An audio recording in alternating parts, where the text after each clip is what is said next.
Good evening, good evening, good evening, and welcome to the latest edition of House Call with Dr. Gigi. I am Ellis Dean, your host for the evening, along with Dr. Gigi. Mhm. And we hope, as I did, that you had a wonderful, wonderful holiday weekend. Hope you were able to stay safe. Please, please, please, during these times, enjoy yourself. Try to get and see your friends and family, but be as safe as possible. And that includes if you choose to get vaccinated, we will encourage you to get vaccinated.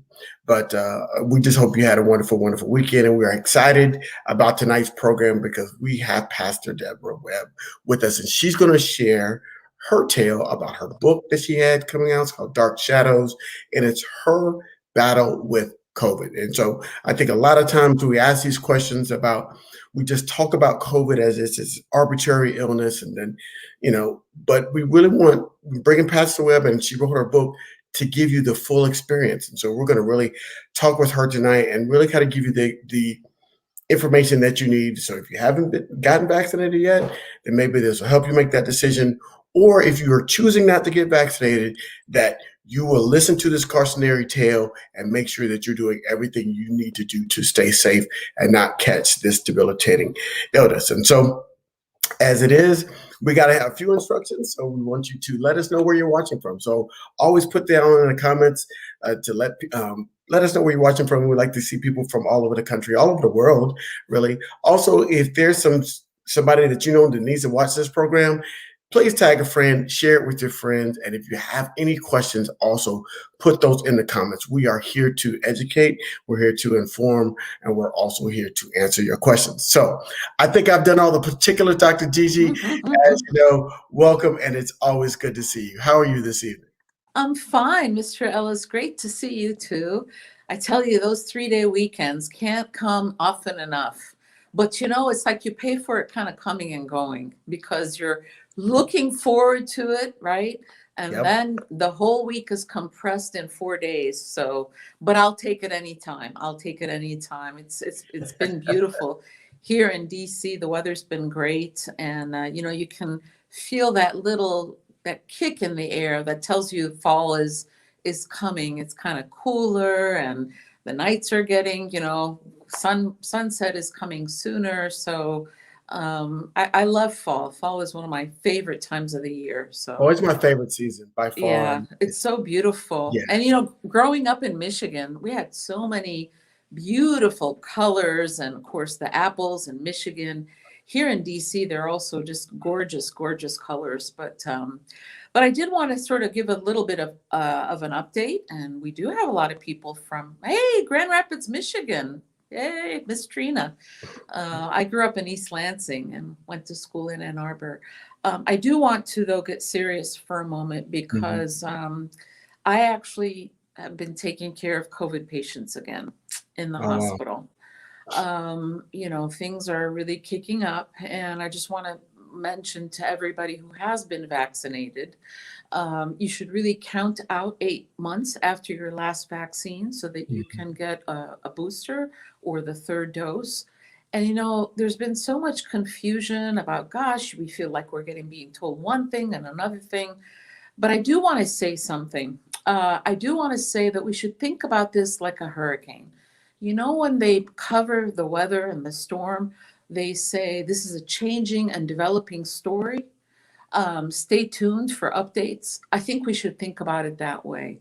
Right. Not that it's contradictory information, but it's being continuously updated, right? Right. And the negative part of this story is because it's so much more infectious, this Delta variant, we're Mhm. seeing more children with it. And Yes. guess what? Black boys and Latino boys are number one and lead the way in deaths. Yeah. We don't know why it's boys versus girls. So we're saying if you don't want to do it for yourself, do it for the children, because especially the children less than 12, they can't be vaccinated yet. And so the adults, we must protect them by being vaccinated. Oh, yes, I see that Fort Mhm. Worth, I did not know that the zip code with the lowest life expectancy in Texas. Wow. Well, can I tell you something? Here in DC, we're just a 10-mile span. Do you know in the richest part of DC, people live 94 years, and the poorest part, which is Ward 8, Anacostia, people live 66 and a half years. As far as Mm. I know, that's the biggest health life expectancy disparity in the country. Right. So, yeah, we all have some of these statistics that are pretty upsetting. But I do want to say the good news part of this, because the good news is even though people can have breakthrough infections if they've gotten vaccinated, Mhm. the death rate and the hospitalization rate is exceedingly low. So, Right. for those of you that haven't gotten vaccinated, please think about it, consider it. And if you decide not to, wear your masks, be vigilant about your masks, the hand washing, and the physical distancing. But can I tee up to Pastor Webb? Can I tell you Well, I just about want to him? give people just a little bit of information about the breakthrough infections. And so when we're Sure, talking about breakthrough cases, and we've seen them on the news, but they're sure. typically, and so in our minds, it tricks our minds to think that they're happening at the same rate as the unvaccinated, Oh, and it's not nearly. So the rates are this: if you're in an area where there is low vaccination rates, the breakthrough infections happen about 1 in 5,000, right? If you're in an area that has a higher vaccination rate, like Northeast and California, the breakthrough infection rate is about 1 in 10,000. Well, what does that mean? That means it's going to take upwards to 3 months to get enough breakthrough infections to move to account for 1% of the COVID cases. So it is such a small percentage of the overall COVID cases in terms of people breakthrough when people are vaccinated and get and contract COVID. So yes, I know we see football players and you see all on the news and it makes you think that it's happening.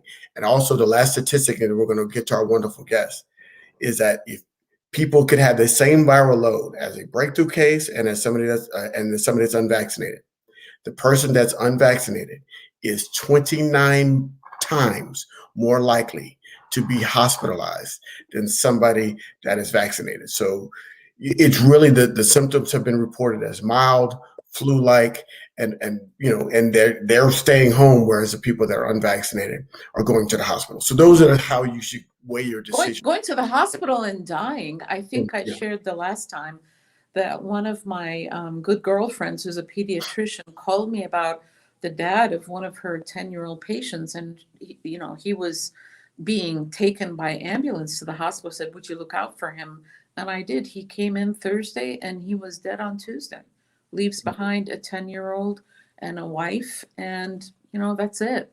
And of yeah, course, didn't get a chance to say goodbye. He was on the respirator. That's somebody who was not vaccinated. right. So it's hospitalizations and death, and of course all the sorry, my cat. No, it's My fine. So Michelle, just going to answer a quick question. She's asking the question, what about people with natural immunity who have already had COVID? So the short version is this. Yes, your body has developed antibodies to fight COVID since you survived it. So it developed antibodies. Well, what we're finding is that they're studying both groups of people, vaccinated groups of people and people that have a natural immunity because they had COVID. And what it's showing is that the antibodies that are built by the vaccinations are longer and stronger than the ones that are built up that you build up naturally when you contract COVID.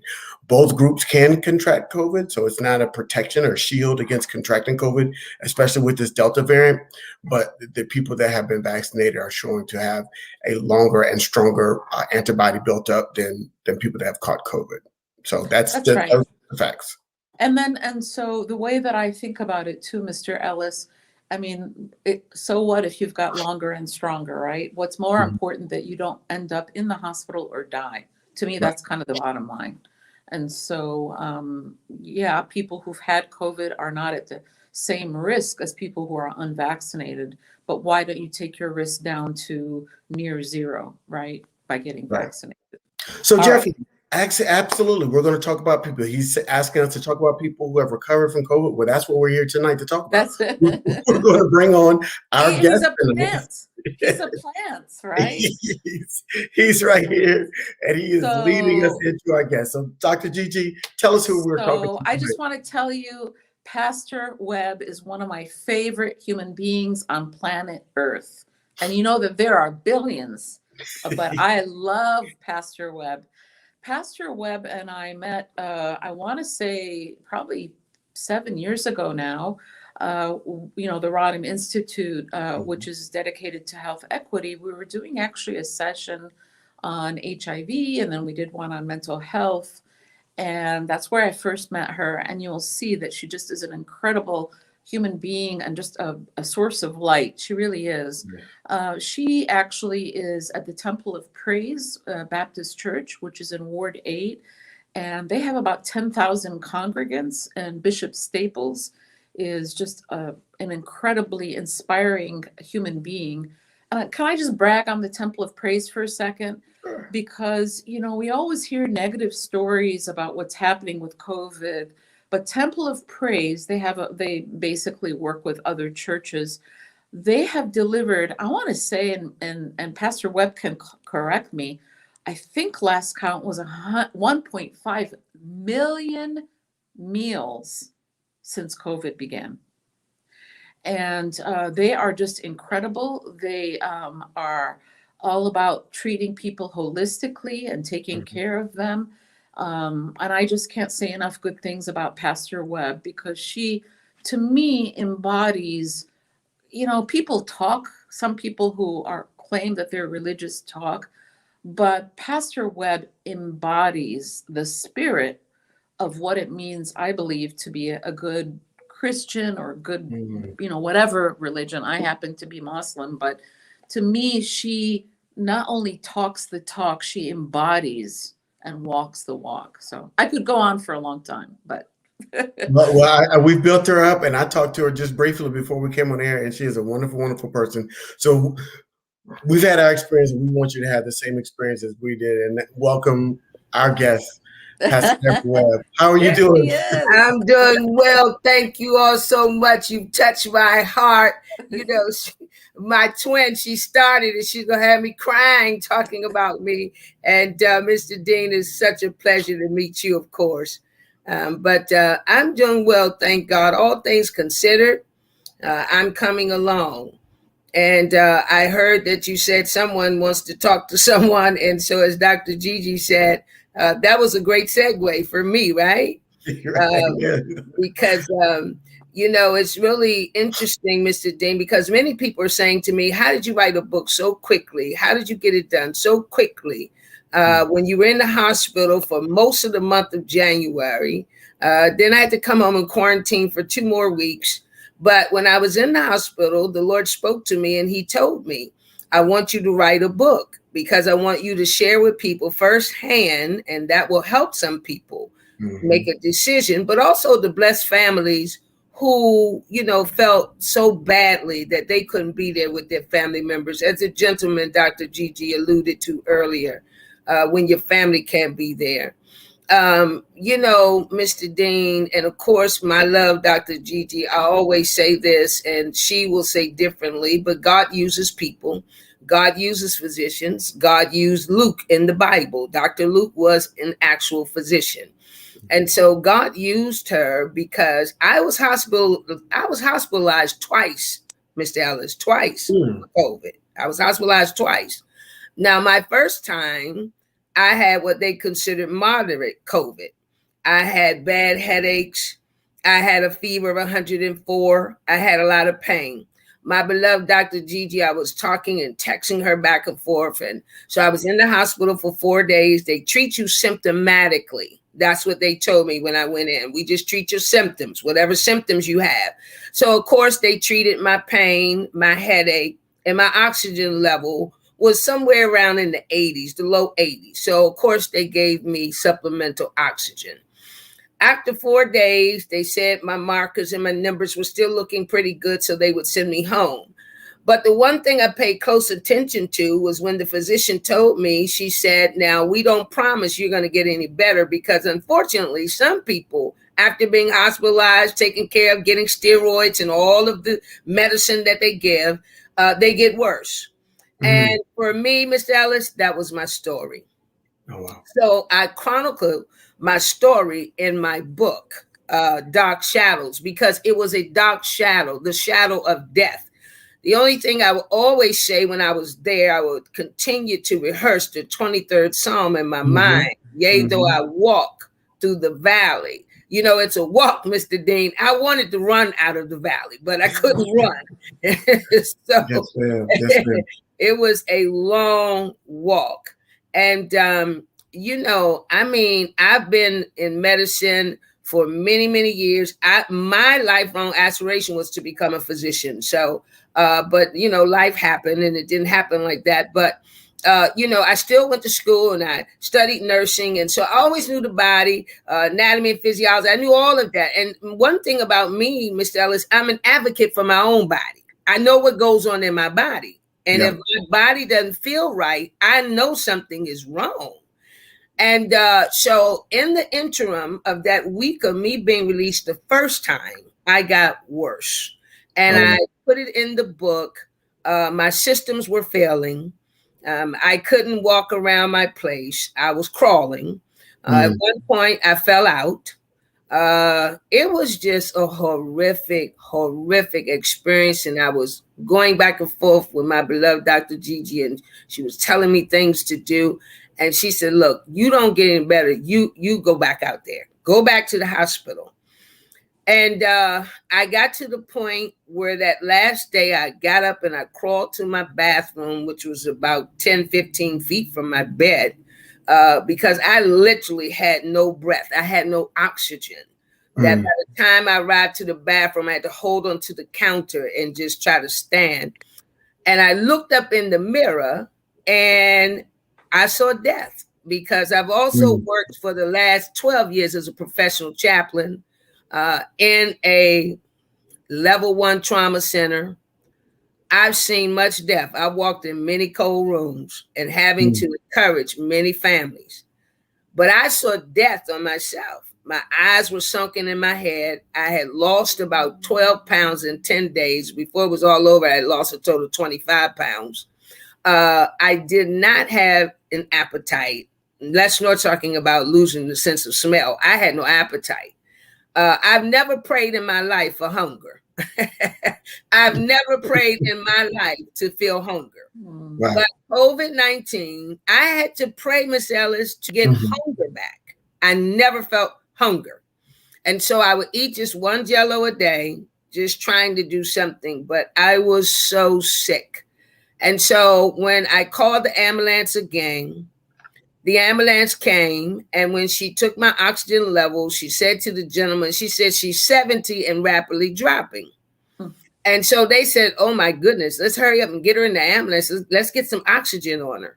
And I share in my book, in a hospital ER, where I've gone many times as a chaplain, you go in the ER, you have little exam rooms where, they put you in a little exam room. But then they also have, you bring someone in DOA, dead on arrival or something. A lot of hospitals have a room that's dedicated to putting the decedent there so they can then clean them up, get the family, come in and look, and, you go and make your announcement that the doctor has pronounced them. Well, when they took me to that hospital, this time they didn't put me in the exam room. They put me in the big cold room, nothing there. They put me in the large cold room. It wasn't an exam room. Like, they literally rolled me in there to die. They knew I was getting ready to die. And my breath was still rapidly leaving me. And I had taken my phone and I looked at my phone. There was my beloved Dr. Gigi again. And I told her I'd call the ambulance. And, I texted her telling her what was happening.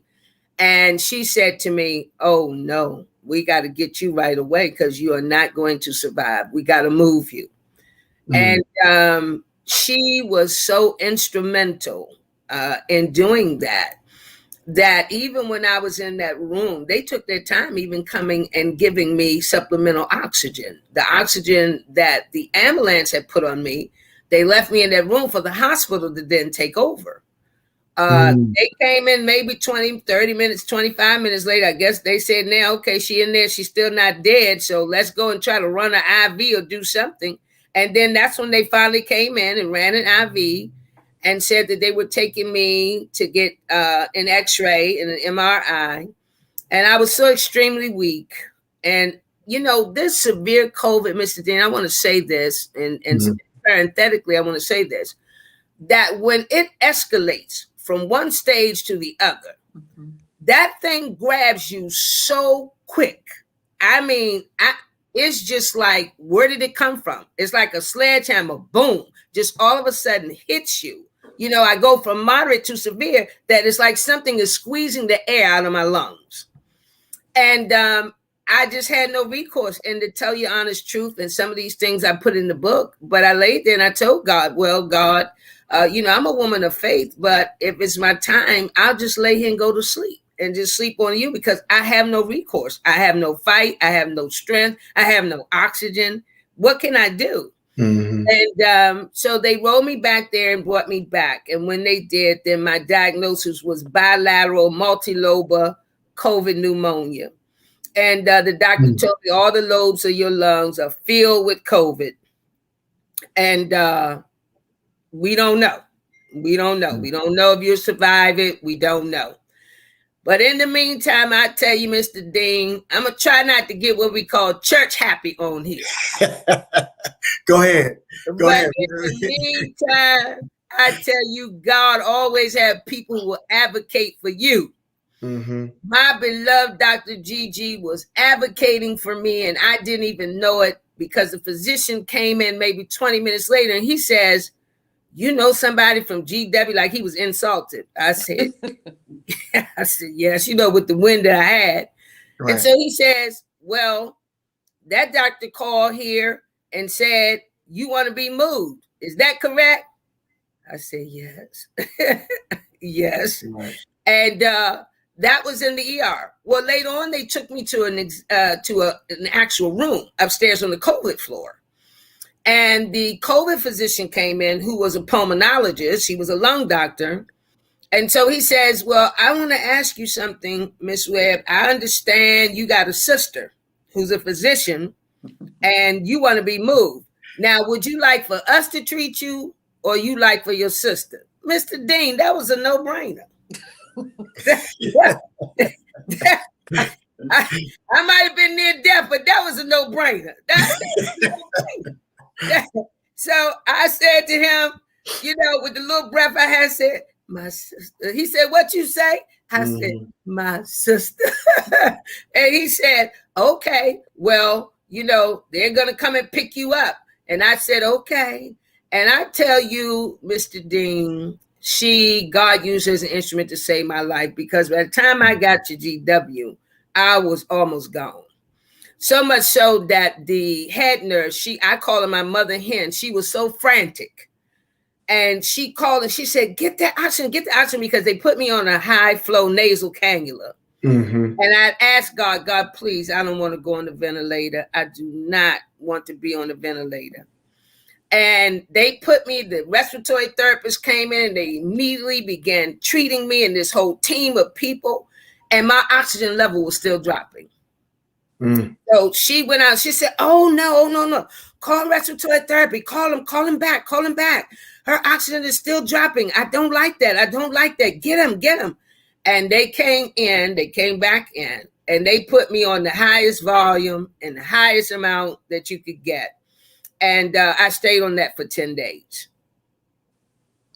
So I'm just going to take a quick moment. If you are just joining us, you are watching House Call with Dr. Gigi here Tuesday night, and we have the wonderful Pastor Deborah Webb here talking about her book, Dark Shadows, Her Battle with COVID. And she has been setting up the story. You've gotten a lot of support from her comments, so I want to thank everybody for the comments. I want to thank the people that are sharing their COVID story in the comment section. So Jeffrey, I appreciate. Thank you. I'm so grateful that you survived it. Yeah. And just as they say, I was raised in a church, and they would say in church, inside every testimony is a test. Yes. And so this is your test, and now you are sharing your testimony, and we are thankful that you're here today to share your testimony. And what we're saying today, I want to be clear. What we're saying today is not going to be everybody's walk. Yes. But what we're saying is this is what could happen. And some of the people that are sharing in the comment section, this is what could happen if you are exposed to COVID. Yes. But so you just got to make sure that if you are not vaccinated, and if you're choosing not to get vaccinated, that you take all the other precautions to prevent something that like this that could happen to you. Yes. So, Absolutely. Pastor Webb, And I please just, proceed with the if story. I can, Or if I Dr. can just Gigi, sorry. add, yeah, thank you. So this happened before there was a vaccine. Yes. And I want to say, as awful as it was for Pastor Webb and as quick as it was, with Delta, we're seeing it even quicker Okay. because the virus is, it multiplies. So it multiplies like, as opposed to regular COVID, which can infect 2 to 3 people in 5 days, this can infect 7 people in 5 days. It's multiplying much more quickly. Right. So Wow. as horrible as your COVID diagnosis was, Pastor, actually we're seeing people really crash and burn very, very quickly. Yes. But I am so thankful that you're here to talk. So please go on with your story. Yes, yes. And I want to say also to the people who are watching us and viewing us, when I wrote the book, Mr. Dean, the Lord told me write the book to encourage families. So in my book, I have a letter to my readers to speak to those who have family members who I know many of them are still grappling with grief, but they're also feeling guilty, like they could have saved their family member. Right. And, and even the anxiety of being separated from their family members and their family members dying alone. Right. And so when I wrote the book, I wrote a letter to my readers and I put a prayer at the end to let people also know your family didn't die alone, because the same God, the same angels that walked in my room, the same people that took care of me, God took care of your loved ones. They just had a different outcome. It wasn't my time yet. But in the hospital, my experience when I got there, I was so weak. I was so sick. I lost about 7-8 days. I didn't know what the date was. I didn't know what time it was. I was totally oblivious to that. And just struggling to breathe, just struggling, just fighting. And I wrote in the book, Dr. Gigi is wonderful. I mean, it's no wonder, and we're not just saying it, right? That's a general consensus, because she's been in the Washingtonian magazine several times as Washington's top best doctors. And that is the truth. That's a fact. Yes. So God sent me angels like her there in GW to watch over me, because my head nurse and every nurse came in that room. They were God conscious. They would talk to me and they would say, Miss Webb, you're going to get better. You're going to get better. You're going to keep fighting, keep fighting. And one of them, two young head nurses, I found out how old they were when one of them told me. One of them, she was 31 and the guy, he was 30. And they were head nurses. And when I first came, she walked in my room and she said, I'm going to have to check on you and make sure everything is okay with you. So even the days when they were off or, they were on another part of the floor, they were still watching me. And I found this out and I wrote it in the book, because when I got towards the end and the physical therapist was in my room, which they wanted me to go to a nursing home, but I declined. The physical therapist was in my room and he was working me a little bit and I was really overexerted and my pulse rate went up really high. And the next thing I know, the little young nurse ran in my room. He said, wait a minute. What is going on in here? What are you doing there, Webb? And the physical therapist said, well, I'm trying to actually say, wait a minute. Her heart rate is going up way too fast, too quickly. I need you to slow down. So, there again, I had advocates, right? I had advocates, people who were advocating for me. And my respiratory therapist, she would come in and make sure that I was taken care of. But one incident I want to share with the viewers, that as much as I have gotten my blood drawn, because Mr. Dean, COVID affects every part of your body. A lot of my systems were still failing. Dr. Gigi, every single day, God bless her, before she would leave home, she would text me, How am I doing? She would check my medical records and see where my markers were and my numbers were. Mm-hmm. And they were concerned about my kidneys and my lungs and my heart, because you have multiple system failures. Things are just going on so rapidly. But she kept me so encouraged, and she doesn't know until tonight, because it's the first time I'm saying it to her, is that every morning I looked for her email, I looked for her text, and I would just weep and thank God for her life. I really did. I would thank God for her life, because she had been so sick, and I just would weep and thank God for her life and thank God for sending her to me. What doctor who's so busy take the time out, Mr. Dean, every morning before they go to work and text you and check your medical records and make sure everything is okay? Then she went a step further, because one morning I had a different resident to come in, and he says, "Hi, Ms. Webb," he goes on with his spiel, and he says, "I need to ask you a question." And I said, "What is that, sir?" He said, "So you a pastor?" And I said, "Yes, sir." And he said, "Yeah, because it's in your records that Pastor Webb is in this hospital, and she's a VIP. She's a very important person. So you better take care of her." I said, "You know what? That could have only come from my beloved Dr. Gigi." He says, "Yes." He called her by her name. "Yes, Dr. Elbayume." I said, "Yes." He said, "Well, all of us said we got to take care of her, because Dr. Gigi said she's very important. We got to take care of you." And so, she just went above and beyond being instrumental, because what I found, that helps your healing process. Yeah. Because, Mr. Dean, if I got somebody fighting like that for me, then I got to keep fighting. You got to fight for yourself. I got to fight. Yeah. I got to fight. That was my inspiration. She's fighting for me. I have to fight. And so when I would lay there every night, and when they said they were going to put me and give me the cocktail for 5 days, it could be 10 days, depending on my response. But it really affected my circulatory system in that they couldn't get my blood. I recently marks on my arm finally went away from months of how much I was being stuck, because my blood, when I first got there, Mr. Dean, was coming out and looked like glue in the tube. It looked like, and they said, "Miss Webb, we can't use this. We got to stick you again. We got to try to get it from somewhere." And I just kept praying. I've always had excellent veins, but it affected my circulatory system. They couldn't get the blood. And I really had an ordeal with getting blood drawn every day, to the point they had to constantly go in my hands. And they said, "Miss Webb, that's painful." I said, "Well, I'd rather go in my hand one time and get it, as opposed to going one time." Mr. Dean, I was stuck 10 times. 10 times. My IV came out. They tried to put it back in. They could not find the spot.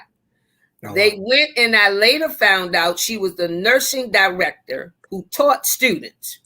They went and got her. They said, "Miss Webb, we got the expert now." She came in after a floor nurse, who was the expert, missed me 3 times. My nurse missed me twice. So that's 5 times. Then she came in, and they said she's the expert. She missed me 2 or 3 times. By the total, when we got to the 10th time, she finally, you've never seen somebody so excited about seeing blood come down an IV tube. She had to go get a laser beam. She said, "Miss Webb, we can't find nothing on you. I'll be back." And when she came back, I said, "Well, what is that?" She said, "It's the laser, because I got to go deep all the way down and find something on you. Otherwise, we're going to have to do a cut and put you." I said, "Oh, no. So that was an ordeal. But that's one thing, real quick. That's one thing that people don't talk about, is the other parts about, they talk about the catching it, and we talk about the aftermath of recovery, but all of that process. So I'm seeing all of these comments where people are talking about they couldn't breathe. My man is still on oxygen, and just that part of it, of just getting through to it. And yes, every viral load is different. And so what we're talking about is there's a different level of viral load that happens on the body.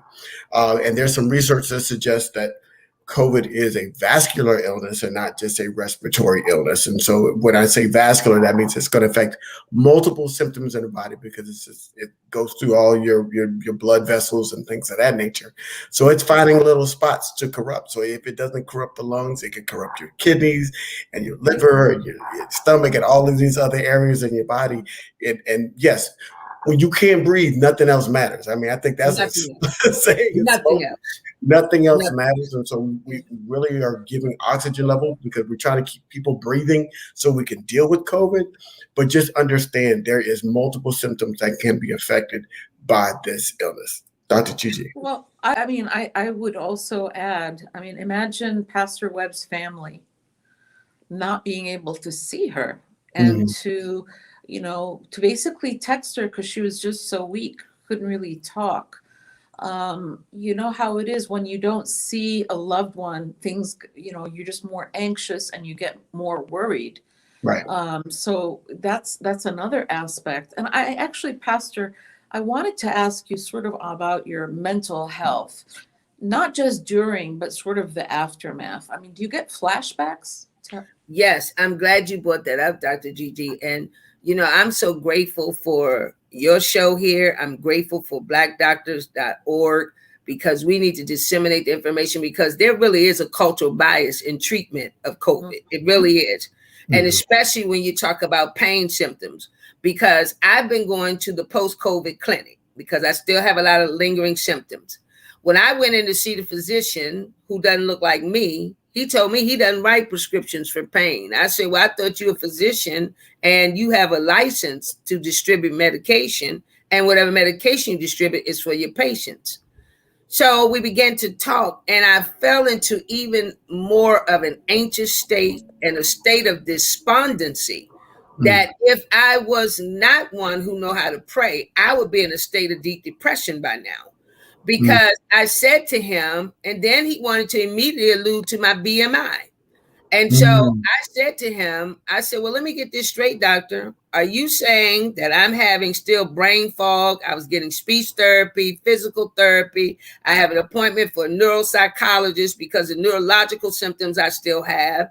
I'm seeing the cardiologist because it affected my circulatory system. Are you saying to me, sir, that I'm still having all these problems and this pain because I'm fat? I just put it out there for him, Mr. Dean. I put it out there for him. So are you, because when you're alluding to my BMI, you're saying that I'm overweight.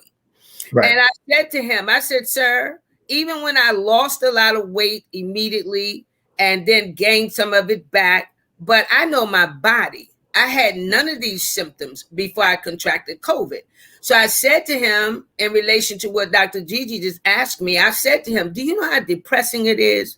Do you know how despondent a person gets who is accustomed to being active, living their life, doing whatever they want to do, and especially me being a preacher? It takes wind, it takes breath. Preaching is work. A lot of people don't think it is, but preaching is work. Outside of the studying and everything you have to do, then you have to stand and preach, and it takes energy. And so I said to him, Doc, let me ask you this. Do you know what it feels like to not be able to do what you're accustomed to do? Do you know how depressing that is? And I'm fighting that. I'm struggling with that. And prayer is helping me, but I'm tired of dealing with this. I'm tired of dealing with the after effects of this disease. I'm tired of even coming to all these appointments. I'm tired of this. When is this thing just going to pass over? He never, ever addressed my anxiety. He never, ever addressed me feeling despondent. He never, ever addressed, Dr. Gigi, the mental issues, the anxiety, even the fear of contracting it again. Never addressed any of that. Well, that's the reality of being in a medical apartheid system. Let's call it like it is. And, Pastor Webb, you were one of several people that I actually transferred from other hospitals because one of the stories that people may have read about or even saw, one of the graduates from my alma mater, University of Michigan, Dr. Moore, graduate from 2003. She's a physician. She had COVID. She said, I am in pain. I can't breathe. She was videotaping it. And she died. She died because nobody would listen to her.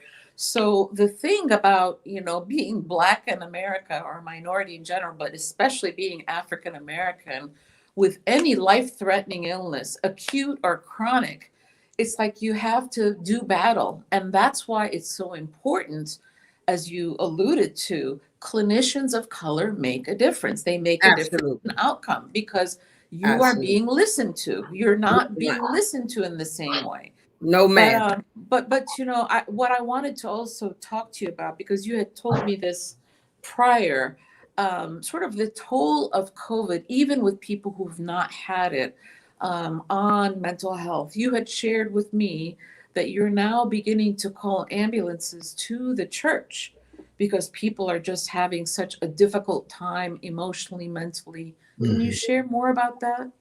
Yes, we've had to, well, as we said, the Temple of Praise is just doing a marvelous job under Bishop Staples and Dr. Walter Lamar Staples. He's running pretty much the vaccination, which at this point we have over 5,000 who has been vaccinated, in addition to what Dr. Gigi said, the 1.4 and over million people who have been fed, and families, because we're in a food desert over there, and people need Mhm. food, and all the economic hardship that this pandemic has created.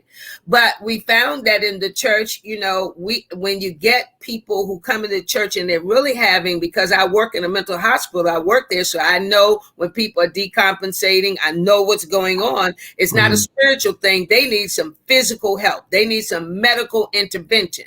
So we've had to call the ambulance to the church and say, we need you to come because somebody is mentally decompensating and they need some medical intervention. So yes, Dr. Gigi, we have had to do that. And in Ward 8, which is one of the poorest wards in the city, you already have people who don't trust healthcare professionals. They don't Right. trust medicine. So they're dealing with all of these factors, right? The economic hardship, even with their kids. They're afraid with their kids going. They were building up to their kids, not only that COVID would kill them, but that a bullet would kill them. And Exactly. Right. so, you come to church and you have all this anxiety, you have all this fear, all those are mental problems. You have anxiety, you have fear, and then, it escalates, and then you start having some anger about why did the system, did the president, our former one, why did they allow it to get to this point? And now at this point, we have people just burying loved ones 1 week after another week after another week, all the grief, all of those are mental health issues that some people just can't handle it. And when we see in the church that someone is mentally decompensating, because of course Bishop Staples also has a degree in behavior disorders. So when we see when people are mentally decompensating, then we know, okay, we can pray and we're going to keep praying. But now we need some medical intervention. And so we have to call them to the church to actually get the parishioners.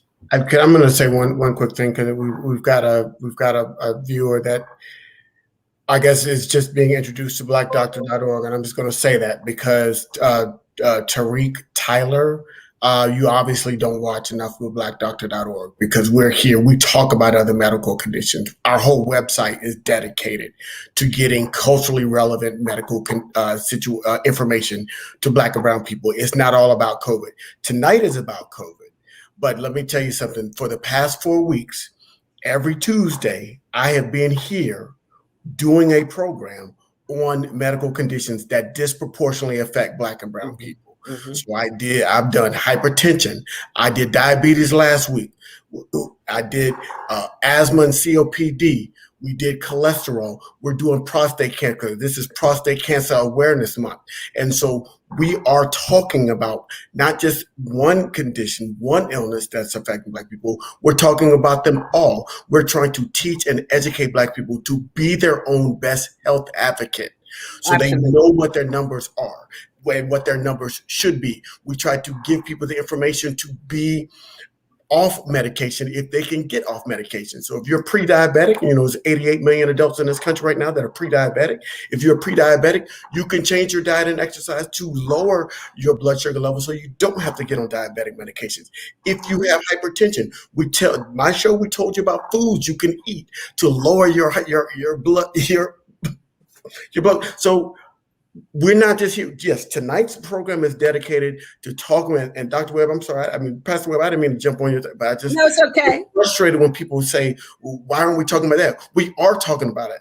We are talking about it. We talk about it every single day. I do 3 or 4 programs each week, and they're not all about COVID. We talk about these programs. So if you want to watch them, go to our Black Doctor YouTube channel, and you can see all of the programs that we have done, and they're not all about COVID. Well, I do want to say, excuse me, Pastor Webb. Go ahead. No, I do want to say that your story, though, illustrates so many aspects of navigating the healthcare system and the complexity. So whether we're talking about COVID or my cancer journey that we had, talked about on blackdoctor.org, there are bundled issues that come with that. Yes. That are different for our white counterparts, right? Yes. That the stress and the strain of having to explain ourselves, right? And to get the attention that one knows one has. I mean, fortunately, we have, I'm privileged because I'm a physician with education, and I can speak and advocate on my own behalf, but on others. But these other system-wide issues that we're talking about affect anybody in whatever illness we're talking about. It could be diabetes, it could be lupus, it could be sickle cell, but these issues keep coming over and over again. And the reason I wanted to talk more about the mental health issues is because, as you know, Pastor Webb, especially given your professional background in mental health, that is a thing that's really scaring me most of all. Because from mental health, I had a patient that came in today. I brought her back in to see me, and I said, what's wrong? She goes, I just got a call from my girlfriend. Her daughter just overdosed with fentanyl and Percocet. Because people are using this to mute and calm the pain. I mean, so unless we talk about, we talk about things simultaneously, right? It's not just one issue. Yes, COVID is the illness that you dealt with, but we talk about it, especially for the people that you serve, that I serve, that Mr. Ellis serves and educates. It is all of these things and the competing priorities that make it difficult to go for the screening mammogram because you're dealing with all this other stuff. Or, oh my God, a colonoscopy. Well, I don't have time for that. Well, why? Because of all these other factors. So really understanding that, Mr. Tyler, and focusing on having a holistic look to really understand and break it down as to what the barriers are: individual, community, society, systems, medical apartheid, I think become important. But tell me, Pastor Webb, why is the mental health crisis worrying you? Well, it's concerning me as well, Dr. Gigi and Mr. Tyler, whoever the viewer is. It's not all about COVID. It's a conglomeration. But in order for us to get educated and informed, we have to touch every part. We have to touch every part of it. And tonight is just for the COVID night, because COVID, Dr. Gigi, to me, mental health is really concerning because the mental health issues has escalated since we had this pandemic. Because people are lonely. They got trapped in the house. They couldn't come out. People lost their jobs, economic impact. People started not being able to afford their medicines, or their insurances would drop. So hence, we have further problems with hypertension, with diabetes, with all these chronic illnesses. So they found their families dying. But because of COVID, they were even afraid to go to the hospital, to the emergency room, to be treated with just the normal everyday chronic conditions, such as hypertension, such as diabetes. And now we're finding, Dr. Gigi, with COVID, you see, especially in the inner city, you see that crime has escalated in terms of robbery. People are just walking up to people and robbing them, shooting them, taking their cars, the things that they feel they need that COVID has robbed them of. Then you have the mental health issue where people are personally dealing with feeling homicidal, suicidal. And so you're finding that they are homicidal and committing fratricide. They're killing their siblings. They're killing their parents. They're killing people because anger, frustration, and they are not being treated. And so, as we always tell them in St. Elizabeth, you can recover. There is help for you. I would always tell those that I would have one-on-one therapy sessions with, just like our body gets sick, our mind gets sick. And we have medicine to help you with your mind. We want to put you on the road to recovery. You don't have to stay here and stay stuck. But what we're finding in the city, Dr. Gigi, again, lack of education, lack of information, lack of communication, that people don't realize, no, you can go get some help. You don't have to drown in your sorrow and take these illegal drugs that will kill you. Hence, we're finding a lot of people are ODing. I shared with you not long ago, tomorrow will be the 2nd year anniversary of my dear nephew. He died from a fentanyl overdose. The anxiety, he was living an alternative lifestyle. So that anxiety of not being accepted. So, okay, well, let me go and try to soothe that feeling and calm that feeling. And so COVID, Dr. Gigi, unfortunately, especially in the underprivileged areas, people, Mr. Dean, are now afraid of their child. I'm hearing from a lot of people now, they're afraid from the child getting killed just walking to the grocery store or sitting in the house because bullets are coming through the window. They're afraid for their children to go to school because they're finding. So what are they doing as parents? They're sitting home and they're soothing their sorrows with taking illegal drugs, drinking alcohol, becoming more addicted to alcohol, becoming more addicted to substance abuse. And so what does that create? It creates a mental health crisis because now you got people who are angry, you got people who are nervous, you got people who are afraid. And what do? They act, many times they have misplaced aggression. They'll take it out on you, Dr. Gigi, just, you don't even know why they're mad with you. And walking in the door of the store and you took too long to open the door. And because I'm angry about all this other stuff, I'll take it out on you. If I have a gun, I'll use it. I'll use it. And so it's really concerning to me because a lot of innocent lives are now at risk in being taken because people are not getting help. So we need to educate people. We need to inform people. It is imperative. Yeah, I think I agree with Tina, who says COVID is a mental disease as well as a physical one. Absolutely, it takes a toll. So what we're talking about, really, we're talking about a piece of the puzzle in terms of the holistic approach to health and wellness, right? So COVID has revealed a lot of what the problems that we've seen in the healthcare community. So we're talking about with you, Pastor Webb, in terms of how you were being treated before Dr. Gigi advocated for you and after, right? So we were talking about, but not everybody has a Dr. Gigi that can make those calls. That's right. We have to, so the healthcare system is broken in that sense, and we can have conversations about that.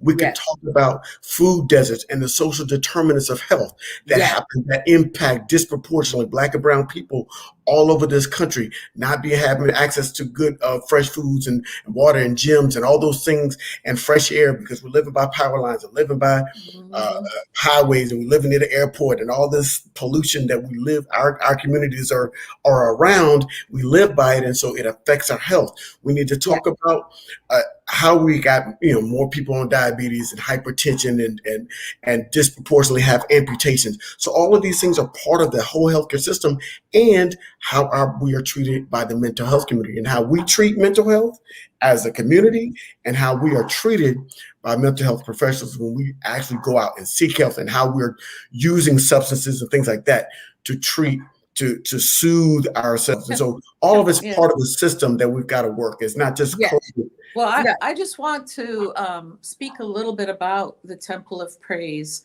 because I think that Temple of Praise with Bishop Staples' leadership and Pastor Webb's leadership has really, they put their money where their mouth is in terms of actually coming up with solutions. They are building senior housing.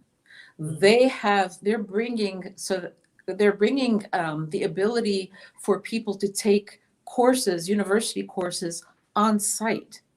They are, ministering in a holistic way and feeding people the vaccines, but looking at people, one of the things that Bishop Staples shared, that when he first started, because he's a very accepting man, he's very, people especially who've had hard luck or maybe have used, substances in the past, or, have had things that they're not necessarily so proud of, he has accepted them. He's very accepting. And to have that kind of a space where people feel that they can just be themselves is very important, which then in and of itself is therapeutic. But they're Absolutely. looking at the economic health of the neighborhood. The church is what I call an anchor institution, beautiful property.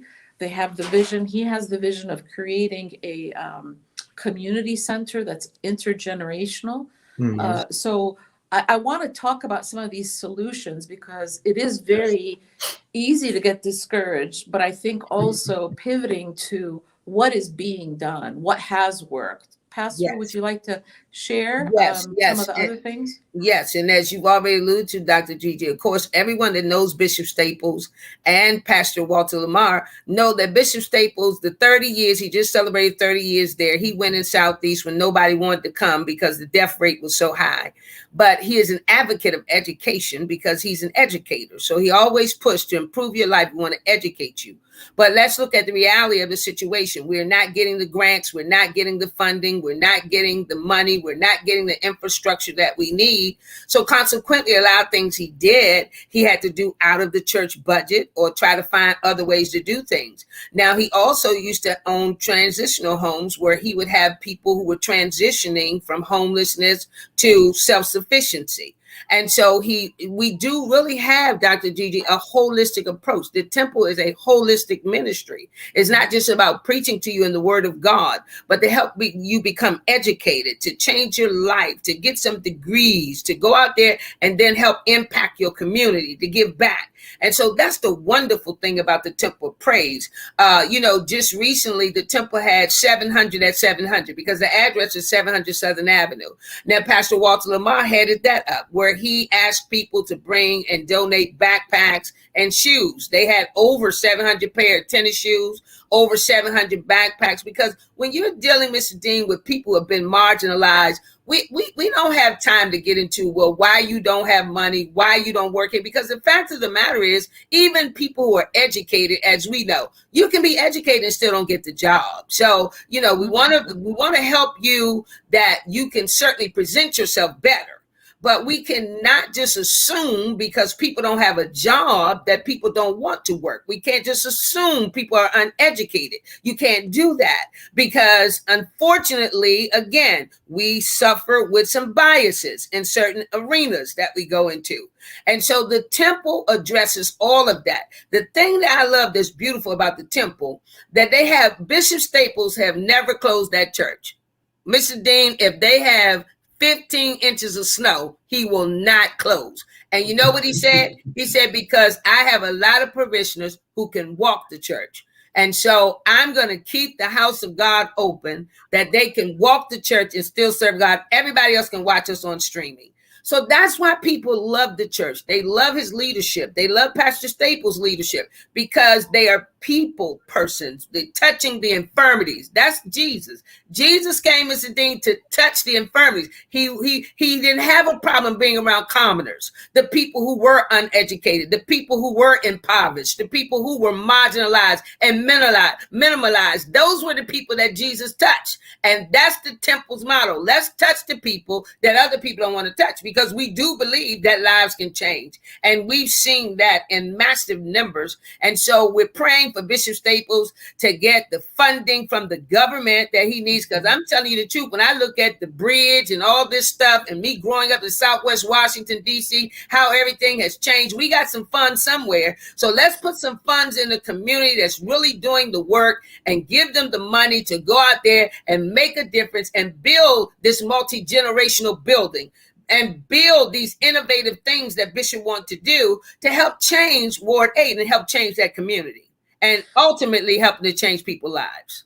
I think that kind of a model is key. And whether it's a church, and also in Ward 7, there's Pennsylvania Avenue Baptist Church that's led by Dr. Kendrick Curry, who got his PhD from Michigan in chemical engineering. Yes.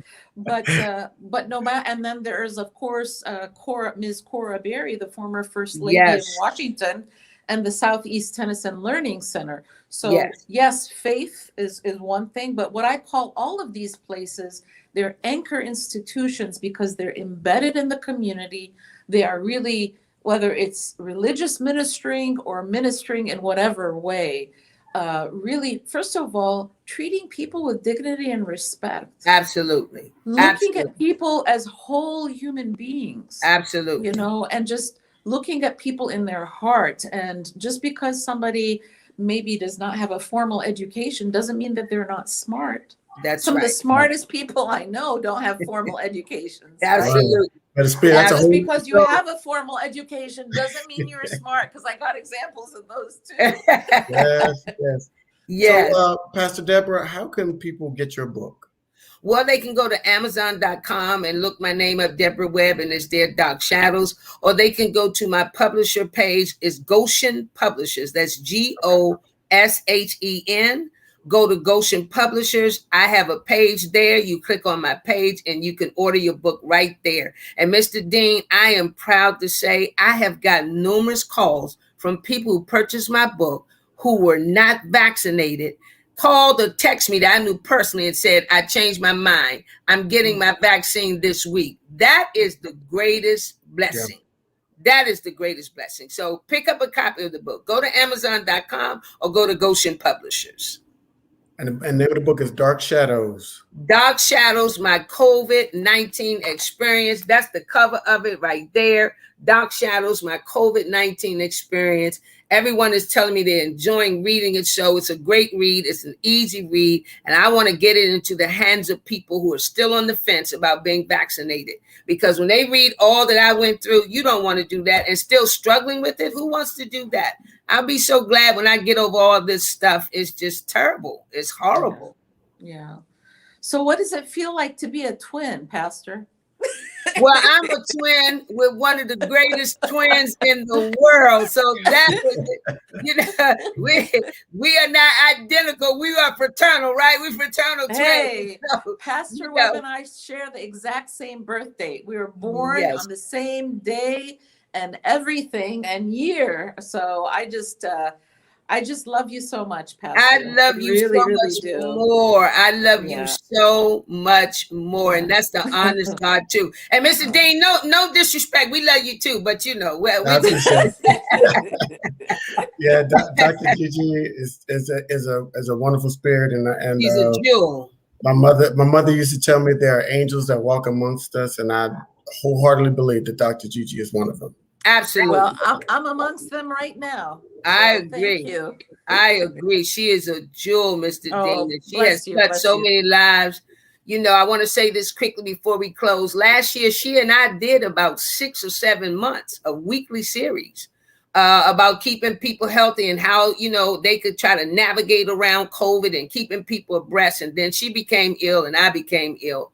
But we've done, Mr. Dean, even in the city, we've done things with impoverished areas and going in and talking to them and hosting health fairs. And as the viewer said earlier, so we invite the viewer who, whatever he said earlier, be a part of the multidisciplinary team. It takes many disciplines, right? It takes many disciplines, whoever you are. Be a part of the multidisciplinary team to try to make our community healthier and whole.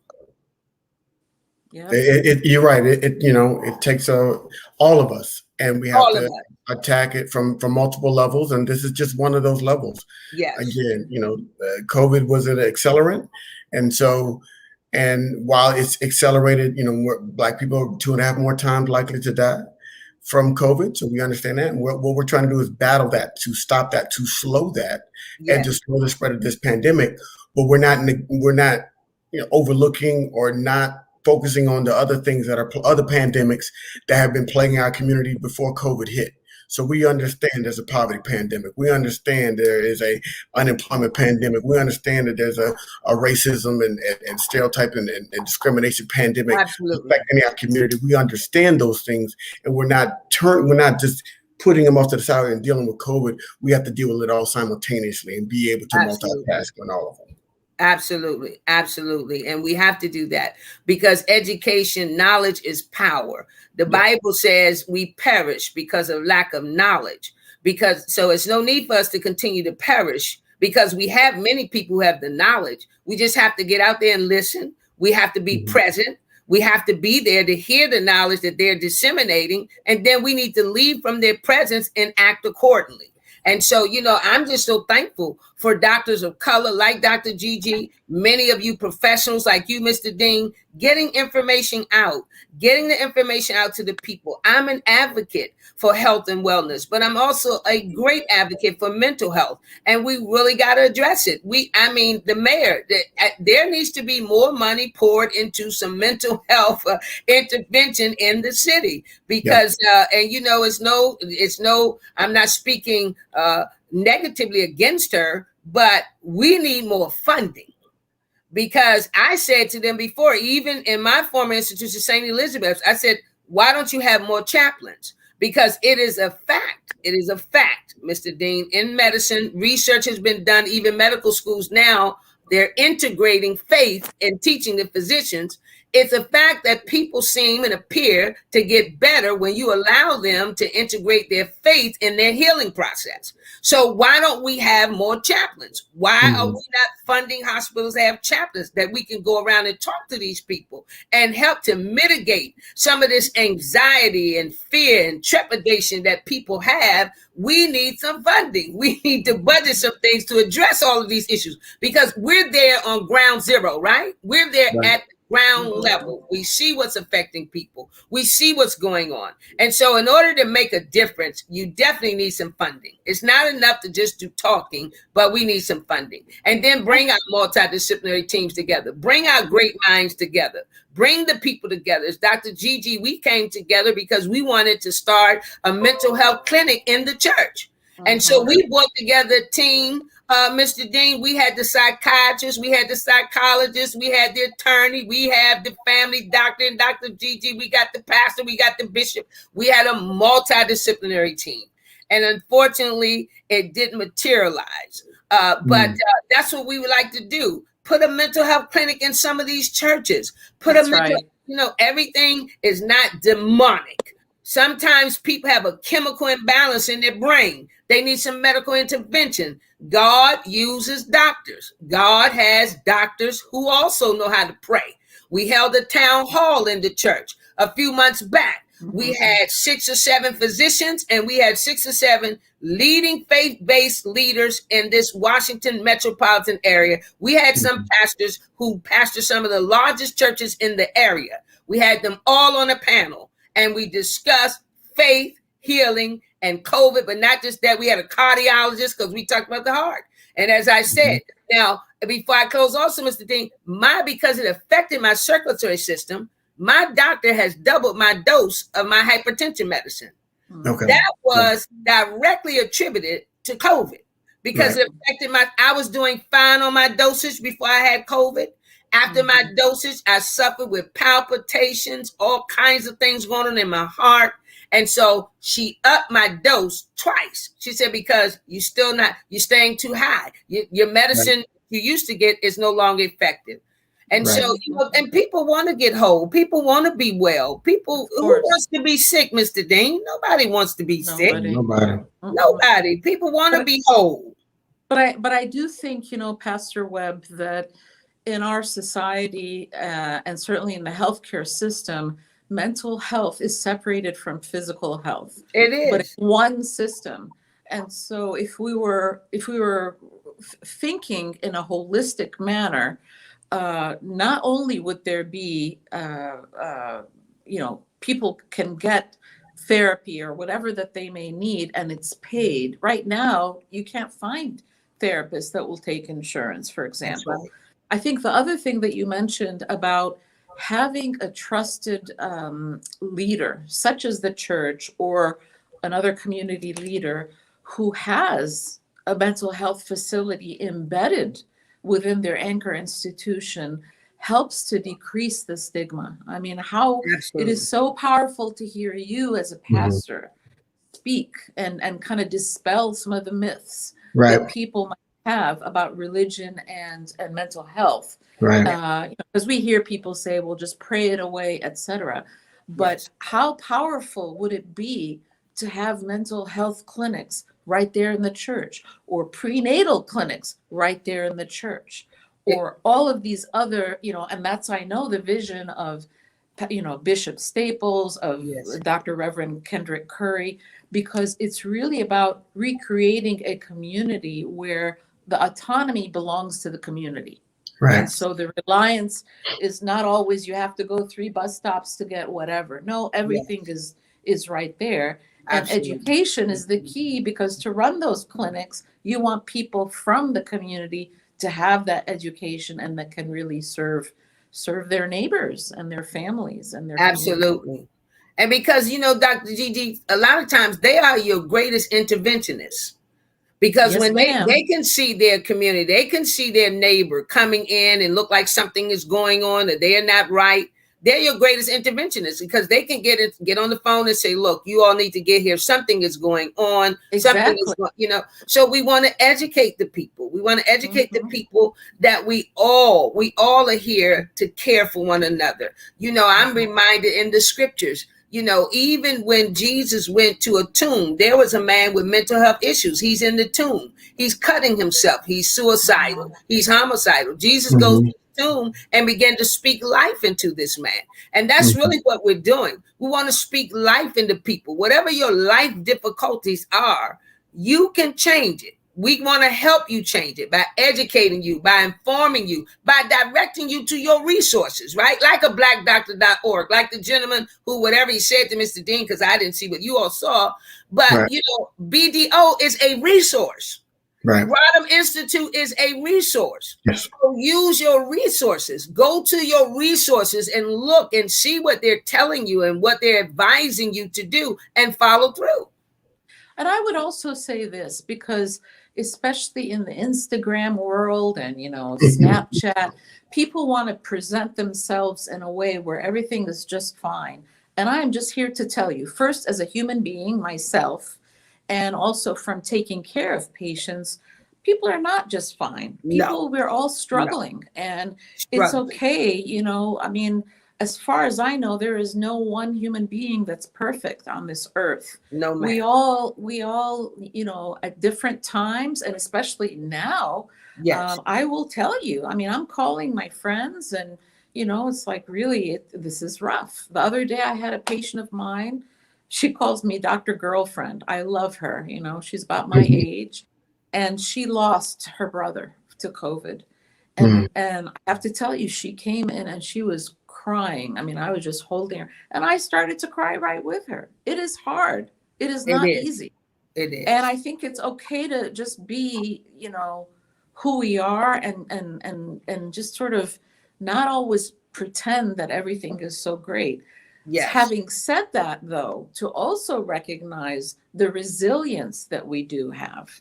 Absolutely. The strength to remind ourselves, okay, what did I do to get me through that difficult time before?